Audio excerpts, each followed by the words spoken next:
इंसान को जो मुश्किलात आती है ना, अगर किसी शख्स को पता चल जाए ना कि ये सामने वाला पुल मैंने गुजरना है तो उस पार मेरी अपनी जायदाद शुरू हो जाएगी, तो वो पुल गुजरना उसके लिए मुश्किल नहीं रहता। अगर किसी को पता चल जाए कि बस ये 2 सड़कें हैं मैंने अबूर करनी है, फिर मेरे लिए सफर आसान हो जाए, तो वो झटपट गुजर जाता है। ना धूप देखता है, ना थकावट देखता है, ना रश देखता है, ना गाड़ियों की रेल पेल देखता है, गुजर जाता है। अल्लाह करीम ने फरमाया बंदा मोमिन जान ले, अगर मैं तुझे एक मुश्किल दूंगा तो मैं तुझे कितनी आसानियां, चले सारे बोल दें कितनी जी, कितनी अल्लाह ताला आसानियां देगा? 2 आसानियां। हम लोग अच्छा, जब हमारा जहन बन जाता है ना कमजोरी का, हमारा जब मिजाज बन जाता है मायूसी का, फिर मामला जरा हमारे लिए गंभीर हो जाता है। अगर हम ये जहन बनाए ना कि मुश्किल मेरे अल्लाह की तरफ से आई है तो वो मुझे आसानी भी जरूर अता करेगा, तो फिर अल्लाह जरूर ही आसानियां अता फरमाता है। और जो मुश्किलात जिंदगी में आती है ना, हजरत मौला अली शेर खुदा रदी अल्लाह तआला अन्हु का बड़ा खूबसूरत फरमान है। हजरत अली फरमाते हैं जब तुझे मुश्किल आती है तो वो तुझे रब का पता बताने आती है, वो तुझे अल्लाह का पता बताती है। इसलिए कि जब तू सारे असबाब कर लेता है, जो जरूरत होती है पूरी करता है, तंदुरुस्त होके वो काम करता है, फिर भी काम नहीं होता, तो इसका मतलब है करने वाला तू नहीं, करने वाला कोई और है जो काम करने वाला। तो भाई मुश्किलात के बाद जो अल्लाह आसानी देता है, हजरत इब्राहिम को आग में भी फेंका गया, हजरत इब्राहिम अलैहिस्सलाम को सताया भी गया, निकाला भी गया, लेकिन जब इन मुश्किलात से गुजरे तो मेरा रब फरमाता है वइज़ तला इब्राहिम रब्बुहु बिकलिमातिन फअतम्महुन्ना क़ाला इन्नी जाइलुका लिन्नासि इमामा। कहा जब इब्राहिम पूरे उतरे तो फिर हमने उन्हें इमाम बना दिया। या अल्लाह किस तरह की इमामत दी? फरमाया मैंने इतनी आला शान अता की है कि अपने लाडले रसूल को जनाबे इब्राहिम की नस्ल में पैदा फरमा दिया है, मैंने मुस्तफा को उनकी नस्ल में पैदा कर दिया, कयामत तक के लिए उनका वकार बढ़ा दिया। अल्लाहुम्मा सल्ली अला मुहम्मदिन व अला आले मुहम्मद कमा सल्लैता अला इब्राहीम व अला आले इब्राहीम, उनकी अजमत बढ़ा दी। इसलिए कि जब वो आजमाइश से गुजर करके आए फिर जो आसानी दी, मेरे नबी पाक सल्लल्लाहु अलैहि वसल्लम ने दीन इब्राहिमी की बहुत सारी चीजों को रखा, कहा मैं मिल्लत इब्राहिमी पे हूं। जब कोई मुश्किलात को अबूर करके आता है, जब कोई तकलीफें सह करके आता है, उसके लिए जो अजर होता है, उसके लिए जो फिर अल्लाह कितनी जरा बड़ी तवज्जो कीजिएगा।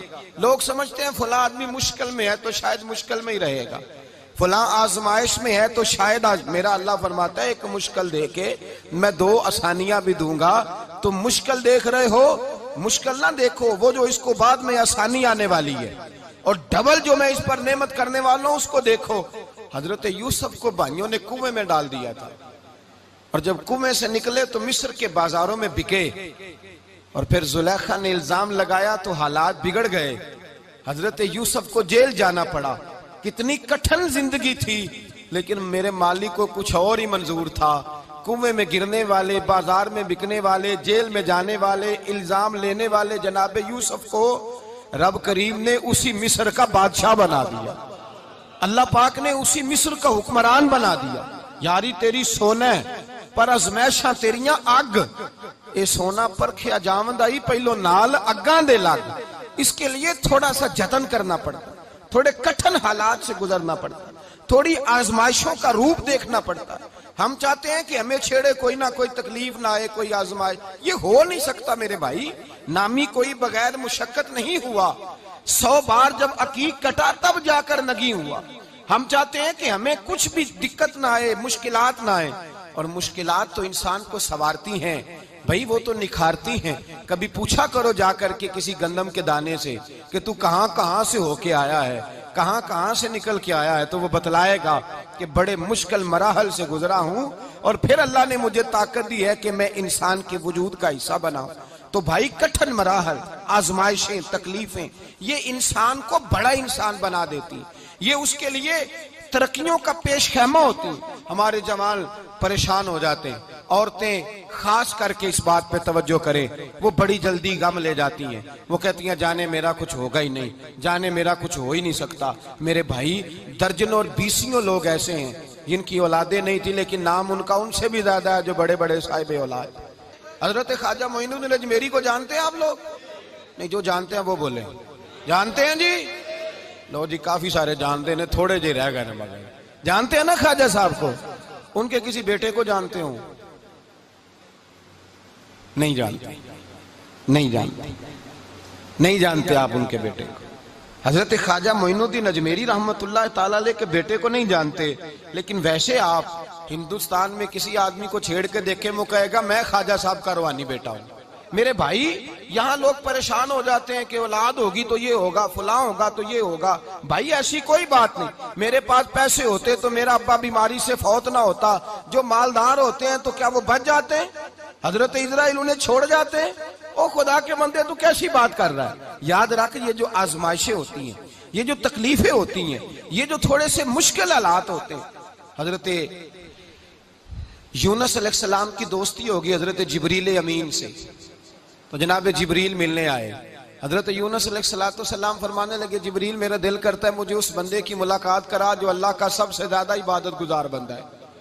हजरत जिब्रील अमीन ले गए दूर दूर फलस्तीन के इलाके में, और ले जाकर एक बंदे से मुलाकात कराई जिसकी दोनों आंखें भी कोई नहीं थी, दोनों बाजू भी कोई नहीं, दोनों पैर भी कोई नहीं, और उस बंदे की जुबान पर लफ्ज बड़ा क्या जारी थे, या अल्लाह तेरा शुक्र है, या अल्लाह तेरा, बोल के कहिए, या अल्लाह तेरा, ऐ अल्लाह तेरा शुक्र है। शुक्र शुक्र कर रहा था। हजरत जनाब सैयदना यूनुस अलैहिस्सलाम कहने लगे, मैंने तुझे इबादत गुजार को मिलाने को कहा था, तू कहां ले आया? तो हजरत जिब्रील कहने लगे, या यूनुस, ये हर चीज जाने के बावजूद अपने रब की रिदा पे राजी है। इस वक्त दुनिया में नबियों के बाद जिससे अल्लाह सबसे ज्यादा प्यार कर रहा है वो यही बंदा है। ये अपने रब की रजा पे राजी है। माना कि जब इस हाल में राजी है तो बस ठीक हो गया, ठीक हो गया। वसल अच्छा है ना फिराक अच्छा है, बस जिस हाल में महबूब रखे वही हाल अच्छा है। बस जिस हाल में उन्होंने रखा बात ठीक हो गई। इसमें अब इंसान शिकवा करते फिरे कि ये किस तरह है, वो किस तरह, अपने आप को मुतमईन रखा। मेरे भाई याद रखें, आजमाइशें तकलीफें आपको बड़ा करने के लिए आती हैं। हम आजमाइश को बुरा जानते हैं, दुख को बुरा जानते हैं। दुख तो बड़े प्यारे होते हैं, ये रोने का सलीका सिखाते हैं, ये अल्लाह को मनाने का तरीका सिखाते हैं, ये मस्जिद में जाने का। वो जो सुखी बंदा है ना, सुखी, मुझे एक साहब कहने लगे दो किस्म के लोग मदीने से आते, मदीना शरीफ पूछने लगे, कहने लगे हजरत जी दो किस्म के बंदे हैं, कुछ वापस जाते हुए तड़प रहे हैं, कुछ तस्वीरें खींच रहे हैं रुखसती के वक्त, फर्क क्या है? तो मैंने कहा वो जो तस्वीरें खींच रहा है वो अमीर आदमी है, उसे पता है कि मैं फिर टिकट ले लूंगा, महीने के बाद फिर आ जाऊंगा। और ये मदीना छोड़ते हुए तड़प रहा है, ये कोई गरीब है, ये कह रहा है पता नहीं दोबारा मौका मिले कि ना मिले। ये दुखी है, ये आजमाइश में दुखी। सुखी बंदा तो मक्के जाके नहीं रोता, वहां भी खड़ा है, डट के खड़ा। दुखी कोई नहीं तो रोए कैसे? जब आपको अल्लाह मुश्किल देता है तो समझ ले रब आसानी देना चाह रहा है। जब तेज धूप आती है तो समझ ले अल्लाह गर्म हवा गुजार के ठंडी बारिश बरसाना चाह रहा है। और जब चारों तरफ से घुटन हो, पंजाबी में कहते हैं गुम्मा लग जाए, तो फिर सारे बोल के कहते हैं अब जो तूफान आएगा वो सख्त ही आएगा। इसलिए कि घुटन जितनी ज्यादा होती है फिर फजल भी उतना। जिन लोगों ने तकलीफें ज्यादा सही थी रब ने इज्जतें भी ज्यादा ही अता फरमाई। जिन लोगों ने तकलीफें ज्यादा सही ना उन्हें अल्लाह ने दर्जा भी।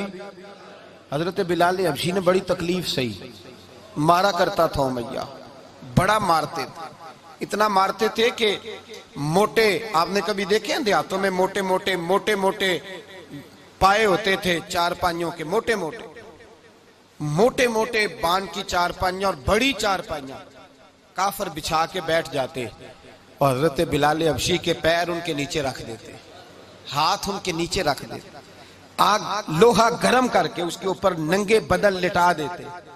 मक्के ने बड़ी आजमाइशें देखी, फिर उसी मक्के ने, मदीने ने अजीब रंग देखा कि मेरे नबी मिराज से वापस आए और हुजूर ने अजमत दी। फरमाया बिलाल यार तेरा बड़ा मकाम है, तू मदीने में चल रहा था और मैं जन्नत में तेरे कदमों की आवाज सुन रहा था।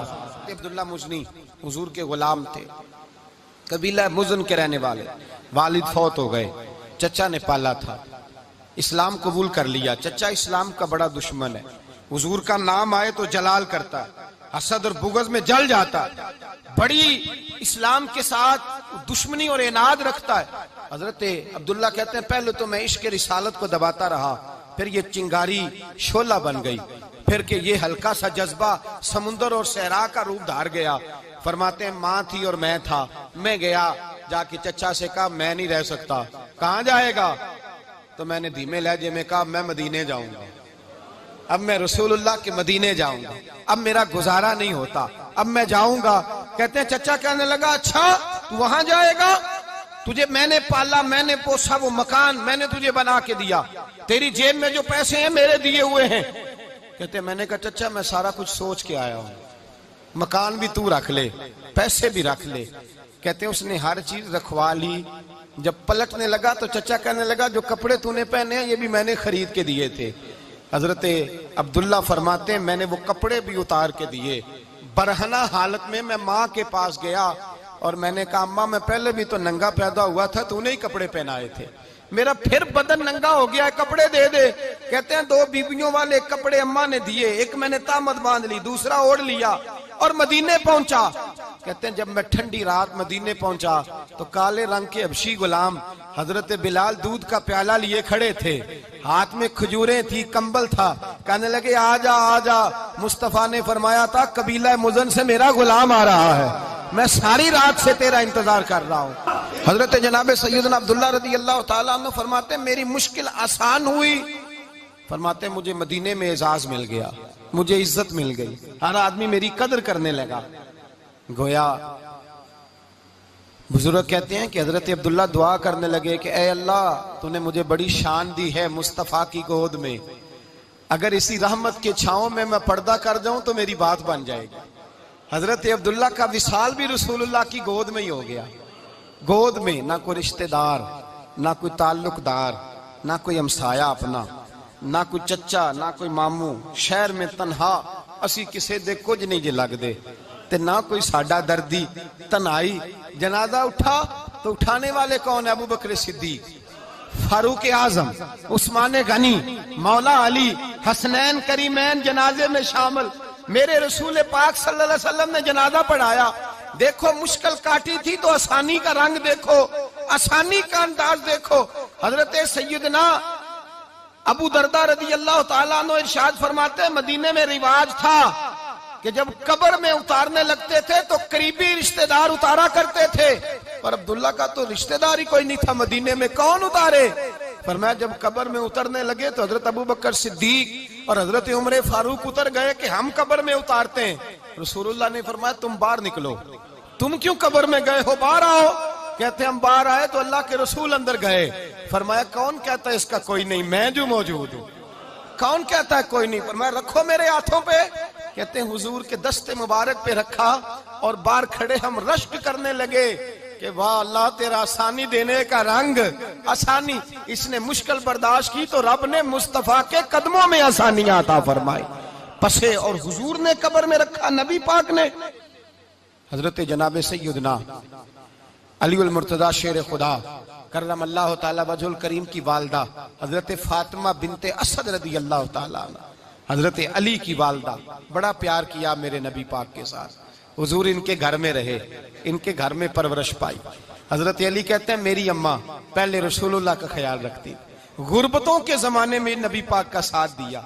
मक्का मुखालफत करता तो जनाब फातिमा हुजूर का ख्याल रखती। फातिमा बिनते असद, बड़ा प्यार किया, बड़ी मोहब्बत की मौला अली की वालदा ने, हर दुख हर तकलीफ काटी, लेकिन रसूल कायनात सल्लल्लाहु ताला अलैहि वसल्लम का साथ ना छोड़ा। और यहाँ तक रिवायात में मिलता है कि जनाब फातिमा तज़्ज़ारा जब ब्याह के उनके घर गई तो बाहर से सौदा ला के देती। हजरत फातिमा से बड़ा प्यार करती, बड़ी मोहब्बत, मुश्किलात में साथ दिया। जब विसाल हुआ तो फरमाते कोहराम मच गया मदीने में। लोग मिन्नतें करते थे कि हुजूर का एक बाल मिल जाए तो कब्र में बख्शिश का सामान हो जाएगा। रसूल पाक ने फरमाया जब जनाब अली की वालदा को गुस्ल दे लो तो कफन पहनाने से पहले मेरे पास आना। कहते हैं जब गुस्ल दे लिया तो अर्ज की हुजूर गुस्ल हो रहा है, कफन का क्या करना है? हुजूर अंदर गए, कमीज बदली और जो कुर्ता पहना हुआ था उतार के दिया। फरमाया वो अली की माँ नहीं मेरी माँ है, उसने मेरे लिए बड़ी तकलीफें सही हैं, बड़ी मुश्किल देखी है। फरमाया इस तरह करो मेरे कुर्ते में उसे कफन दो। हुजूर ने जनाजा पढ़ाया, अपने कुर्ता लिबास मुबारक में कफन दिलाया। फिर जब वो दफन हुई तो हुजूर कब्र पे खड़े हुए, खड़े होकर फरमाया ऐ अल्लाह अपने सारे नबियों के वसीले से और मेरे वसीले से मेरी अम्मा की बख्शी फरमा दे। फिर जो आसानियां मिली उन लोगों को, तो उनकी कब्रों तक आसानियां मिली, फिर उनको कयामत तक के लिए आसानियां मिली जिन्होंने मुश्किलात को देखा। और भाई जो सोए रहे, जो आराम करते रहे, जिन्होंने मुनासिब ही न समझा कोई कठिन मरहला तय करना, जिन्होंने कहा ना ना ना ना हम तो सुख के साथी हैं, हम तो सुकून के साथी हैं भाई, हम तो सलूट के साथी हैं, जब मौजें लगेंगी तो दौड़ के पहुंचेंगे, कहेंगे हमारा भी तल्लक बनता है, हमारी भी रिश्तेदारी होती है, हमारे भी राब्ते होते हैं, फिर दौड़ करके पहुंचेंगे। असल साथी वो होता है जो दुख का साथी होता है, आजमाइश का साथी, मुश्किलात तुझे ऊंचा उड़ाती। हजरत सलमान फारसी कहते हैं मैं नबी पाक की तलाश में निकला था, हुजूर की तलाश में निकला, और मैंने कई साल हुजूर को ढूंढा, कभी एक दरवाजे, कभी एक दरवाजे, कभी दूसरे दरवाजे, कभी तीसरे दरवाजे। फरमाते मैं शहजादा था पर बिकता बकाता मदीने आया, मैंने नबी पाक की तलाश में यहूदियों की गुलामी भी की, तेरी तलाश में फिरा मैं जंगल पहाड़ और दश्त में। फरमाते हैं बड़ी तकलीफ काटी, बड़ी आजमाइश देखी, लेकिन उस दिन मुझे सारे दुख भूल गए, उस दिन मेरी सारी तकलीफें आसानियों में बदल गई, जिस दिन मेरे नबी ने मेरा बाजू थाम के कहा सलमानु मिन्ना अहलल बैत, फरमाया सलमान को तो मैंने अपनी अहले बैत में शामिल कर लिया है। फरमाते इतनी बड़ी फजीलत के मैं रसूलुल्लाह के खानदान में जा शामिल हुआ। तो भाई याद रखें, जब आपको मुश्किल आती है तो आपको आसानी देने के लिए